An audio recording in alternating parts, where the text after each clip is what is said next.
So we are in the business of providing offshore recruitment support to recruitment and staffing firms.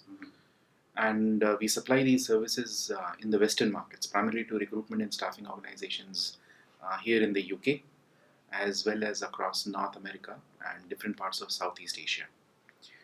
And our services are aimed to make recruitment and staffing firms more efficient and effective. So we work along with them, help them to make their processes much more efficient by outsourcing it back to India. And our teams back in India help deliver the solutions to them. So how has this offshore recruitment concept has changed in last decade or so in India? Like probably in last 10-15 years, there's been a sea change in this whole industry as such. Initially, the whole offshore recruitment was done in a very different way.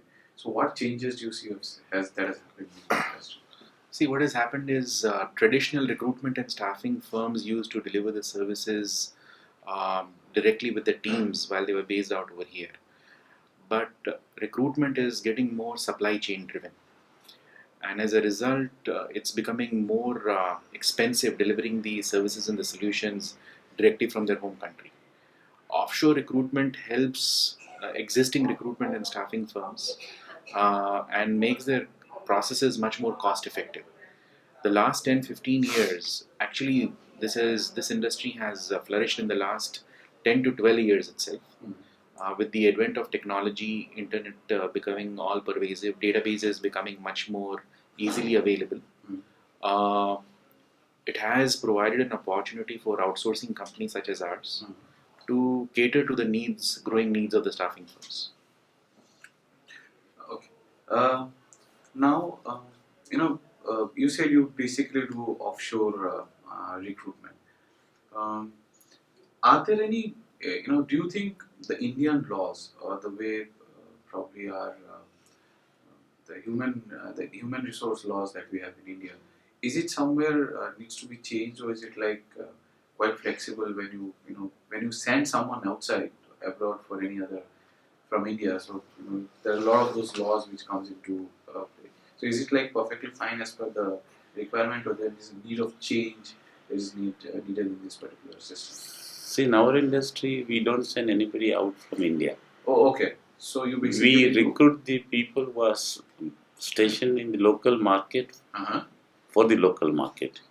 So but the question which you have, there needs to be some change in the law, which is today not clear.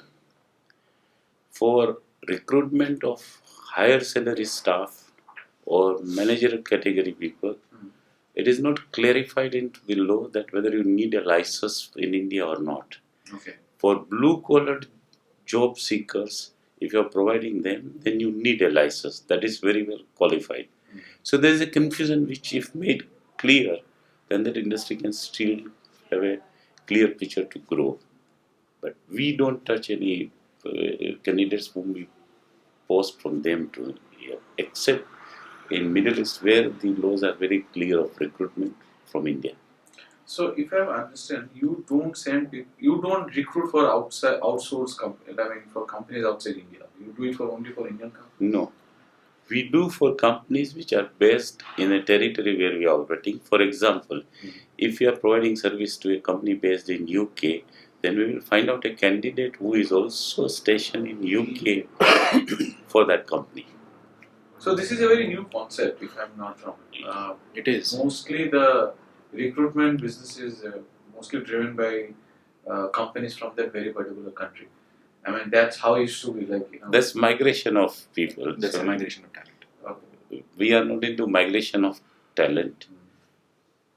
We are into reverse migration of talent, I would say that. We also recruit people from other parts of the world for India, but in a very specialized zone of oil and gas industry, where we do not have enough knowledge people from India.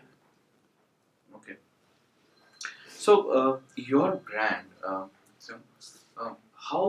what do you think your brand has been doing in a very transformational work that the brand is doing, which is probably constantly transforming your particular industry as such?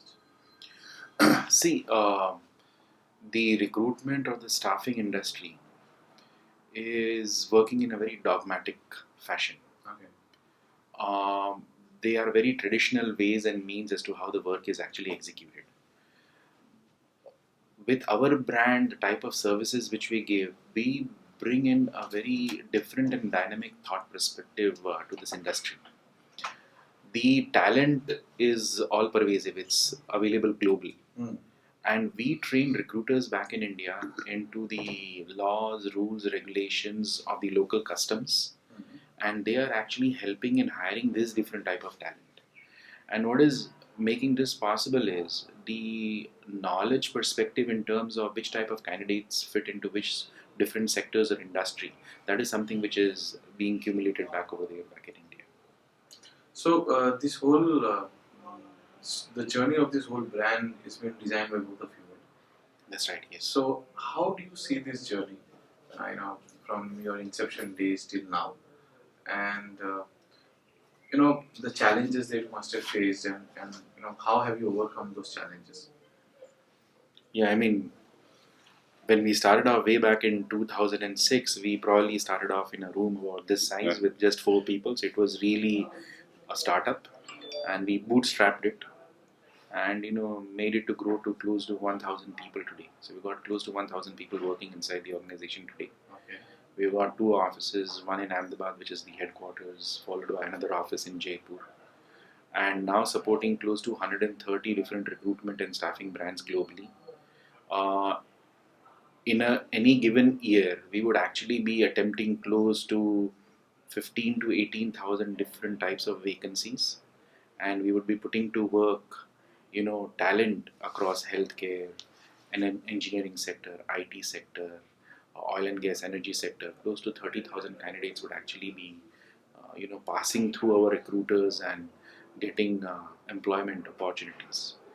And the vision is to take this organization in the next 3 years to 3,000 people plus, and become a stronger global brand, and probably taking it and making it a household brand out over here in these Western countries.